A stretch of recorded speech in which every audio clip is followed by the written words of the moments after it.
Hey everybody. I want to talk about the state of helium mining in 2022. And as we're doing that, I first want to begin by just looking at what's happening with HNT right now. Now, just a few minutes ago, HNT had hit a value of $45 per one HNT, and as you can see, a lot of people sold right at that moment. Sold so quickly, so excited that was hitting 45 that it has now gone down very quickly to, well, it's at around 42.6 at the moment. Now, I always recommend to hold. And I recommend holding because we don't know where things are going to go. I mean, let's face it, right now we are bucking the trend. If we look at the state of, let's say, Bitcoin as the sort of gold standard for all of cryptocurrency, it had hit somewhere around 52,000 back on 12/27, and here today it is hovering around 45,700. So things are taking a downturn. Even if you look at the general market where the Dow and the Nasdaq is, things are trending downward. This is not a good day for stocks. I personally am losing quite a bit of money with my Roblox stock. And, well, that's the market as it is. So, that being the case, I see things very positively with HNT, and the market will change over time. So, I again recommend holding helium for as long as possible. Now, that all being said, I am a person who is sitting here mining HNT using 10 helium hotspots, hopefully getting 5 more, well, sooner than later. I've been waiting for some of my Bobcat miners to show up. I am in the order number for the United States of 1211. And looking at how many are currently being shipped at this time, I'd say I'm really hoping batch 36 is my batch. That's what I'm hoping. No guarantees, no certainties there. I'm just hoping batch 36, just based off of the fact that they were able to send out somewhere around a little under, it looks like 4,000 in the last week. So if it's batch 37 at this point, that's fine with me. I would love to see it this month. I know a lot of people are telling me I'm crazy, but I'm hopeful. But in the meantime, I have to say, I am looking at my 10 helium hotspots, and you know what? There's always a problem. There's always a problem. And I don't even know what those problems are. Sometimes I think the problems have to do with something going on with the network, or the way helium hotspots were designed, or, well, quite frankly, I don't know. But generally speaking, my advice to anybody who is trying to make money with helium hotspots in 2022 is, first of all, have a good location. If you don't have a good location, it's not going to work. And secondly, have more than one. Because if you're really investing in helium mining, you need more than one, and you need to find good locations for them. Now, of these 10 that I have, you'll notice some of these have names on them. Carlos and Chad are 2 people that are hosting my helium hotspots. They get 50% of what we make, but that's only after the first 20 HNT are mined at their house. And we're sitting somewhere around, I think Carlos, I'm around 8 or 9 HNT, and Chad around 6. So we haven't quite reached those numbers yet. But even then, as you can see with Carlos, we are not making any money today. And we'll talk about that in a second. But that's always quite frustrating. Now, this being said, one of the reasons I got into helium mining was because I have a great location. I'm on a hill facing downtown, and just by those facts alone, I figured I was in a great spot to mine. So my main helium miner here, Long Marmalade Shrimp, as you can see, does pretty well. It's almost getting 0.5, and it does on good days. Generally speaking, though, it makes somewhere around, I'd say, 0.4. And I feel like that's where we're at right now. Even in a great location, we're making 0.4, which is sad to me. But interestingly enough, you can utilize that to make more money. Now, I am positioned only in one direction, as you can see. Everything really that I'm hitting is downtown, and that's all I can hit. In fact, I have a few other hotspots at my house that also, as you can see, hit that same position. And look at their numbers that they're getting. Now, one thing I'll mention is this is a directional antenna, and we're sitting around 0.45, but these are omnidirectional. They're still going, as you can see, hitting one main area, but we're looking at 0.245, 0.378, 0.397. So those are great numbers. And hopefully soon, once the technicians arrive, I'll be getting some static IP addresses, and I am going to just put them all in this house right here. We're going to assert them in one location because, and I'm going to tell people this, most people don't understand it. I get frustrated to repeat this over and over again, but your transmit scale doesn't matter for how much money you make. The transmit scale only matters for, well, rather your transmit scale for the people who witness your beacon. So right now, I have in my tests to see what antenna does better than others, asserted them in other hexes around me within, let's say, 1,200 kilometers. Sorry, I shouldn't say kilometers. 1,200 meters, 1.2 kilometers. But that is so that other people who are witnessing me make good HNT. If my transmit scale was, well, where someone has 5 hotspots in one hex, it's going to be quite a bit lower. So, you know, if that's what people want, they want to be able to witness me and get less money, I'm fine with that. So we're going to do that, test that out, and see how that goes. And here's the other hotspot. We're doing 5 at this point, and the one reason why I do this one separately is because, first of all, it's in my backyard, not my front yard. And 2, this is a synchro bit, and I've been having issues being able to get, on average, a 0.2 HNT a day out of it. But it's not doing too bad right now, so I'm pretty happy with the current situation. We'll see. It has crazy ebbs and flows, but I'm learning from it. And that being said, as you can see where it's currently being able to witness versus everybody else. And as you can see, they're hitting a much wider breadth of downtown, whereas that particular hotspot only hits in a specific grouping.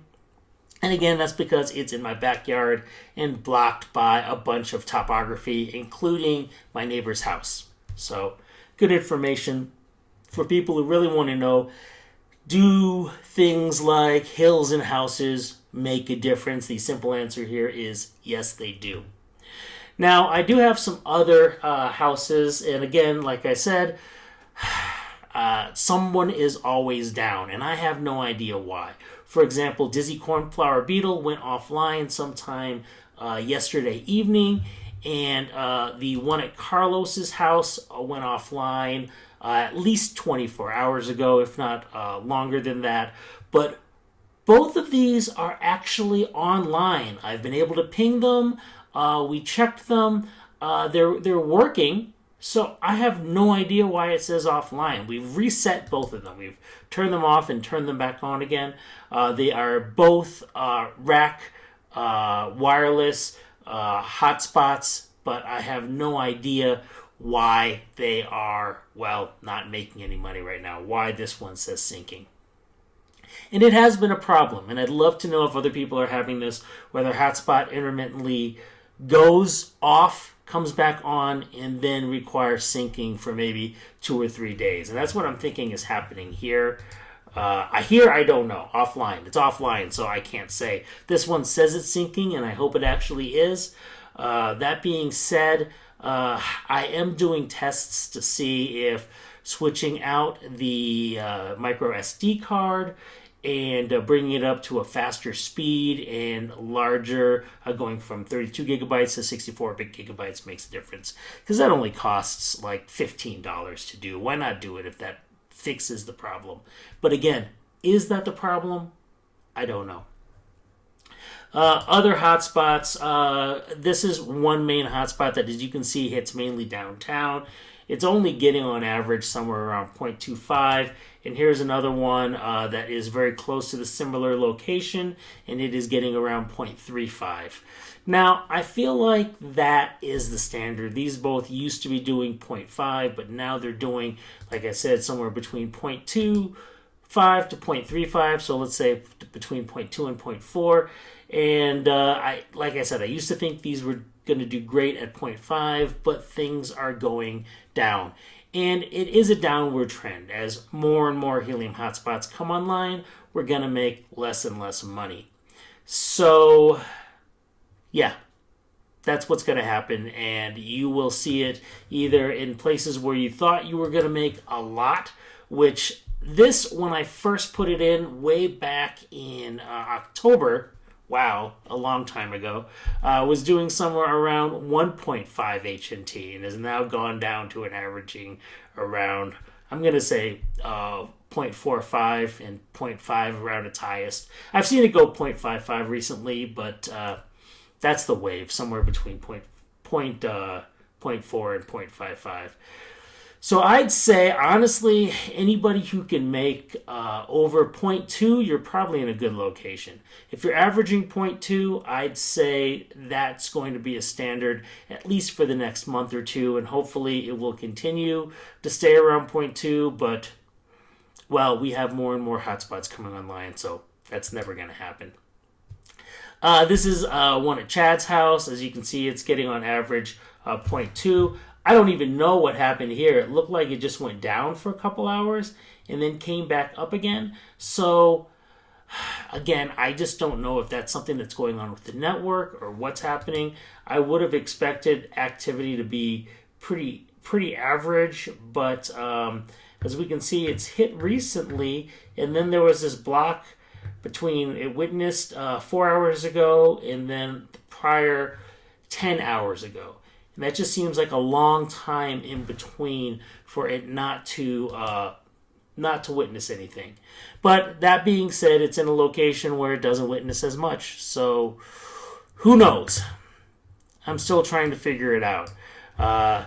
Here is really the locations that it can witness or where it can see beacons. And it's not hitting the whole Denver area. And that just may be because I'm used to hitting the whole Denver area with a hotspot like this one right here. Okay, well, all of that being said, I'm getting the sneaking suspicion that directional antennas may be something better for me than, omnidirectional. So maybe not this house or this house. These are hard ones to argue because if you look around, I'm hitting pretty much in every direction for both of these. But if I go back to let's say a Clever Blonde Tadpole or Beautiful Quartz Nightingale, we're hitting pretty much downtown, and so that brings to me the idea of moving to a 9 dBi directional antenna. Unfortunately, most of these antennas have an average angle of a direction about 70 degrees. And so even this looks like it's much wider at 90 degrees. I don't know if it's worth jumping to a then 70 degree angle. I'd rather have a 90 degree angle, but it's hard to argue angles when what we're really talking about is a curve. So let's talk about that in just a second, but I'm looking around here. This one's actually going to be moved, so I'm not going to hit this area. But even this is a kind of a great example of, once again, there's a much larger angle than 90 degrees.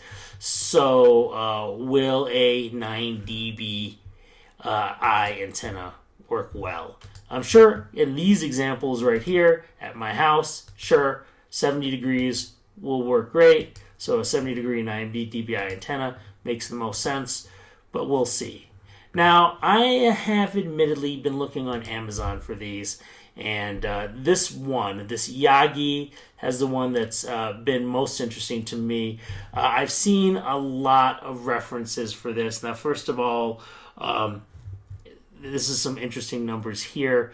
It shows, again, a horizontal of, 85 degrees plus or minus 20 degrees. So when I think that, okay, well, that's more than 90 degrees. Maybe this is worth doing. That's one of the reasons why I'm looking into it. The current antenna I'm using right now is more, like I said, 70 degrees. So looking at something like this makes more sense. Now, it says 8.5 dBi, give or take 1 dBi. So good space. It's between 698 and 960 for the frequency. Now, the frequency is normally at 905. I'd love to know exactly how well it does at 905, but that's okay. These numbers look pretty great, and at $23.16, why not try it out? Now, that being said, Amazon has a lot of the same one. Here it is at $32. Here it is at $28, and I don't know which one to buy. I'm kind of I don't know. I'm kind of confused. Maybe I should just try this, right? This one at $23.16. Like I said, might be worthwhile. It also has, let's see, what kind of end does that have on it? Trying to find it doesn't show what that end is on it, but it's got to say somewhere around here what kind of connection. It's an N female connector, which is probably more of what I need than, let's say, this one that's using an SMA male cable. I think most of my connections in my house that I have are for N female, and or I have an adapter for it. So might be worth just testing it with this one, for $23.16. I mean, it's a cheap test. Now, well, you can't always get the information on a place like Amazon. You can go other areas, and you'll see other information on, what seems to be the same antenna, and you can then get their details on it. So here, this one says it's a 9 dBi. I like actually having the other one tell me it could be a little more, a little less. Like it says here, the horizontal beam is 65 degrees, where the other one said 85 plus or minus 20. So again, hard to know which details are correct or exact.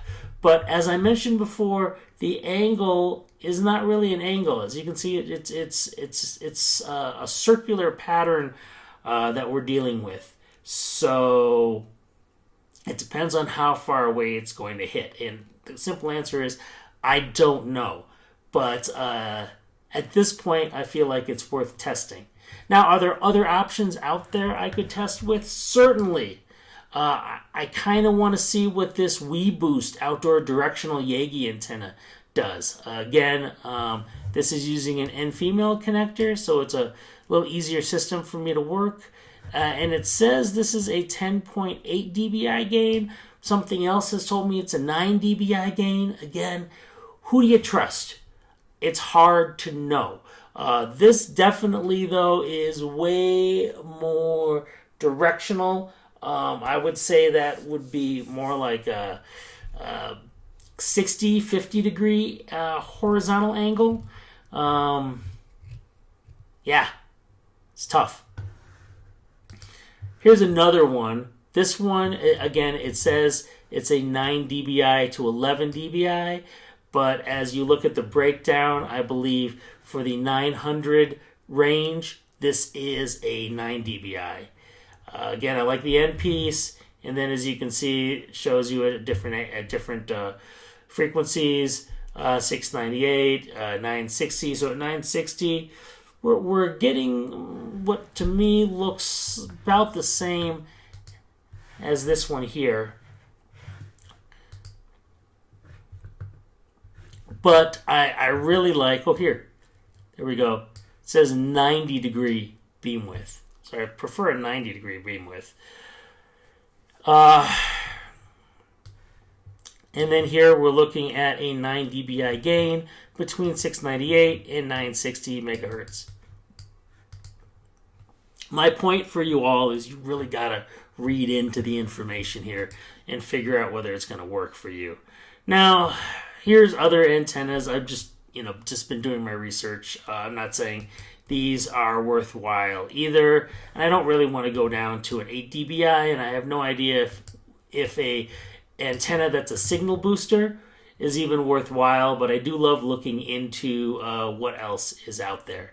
That being said, hey guys, I think I'm going to be testing this antenna very shortly. And as you can see, I have 4 or 5 hotspots in my house to do tests with. So yeah, let's see what happens. All right. Well, hey, please like and subscribe if you like this content, and happy mining.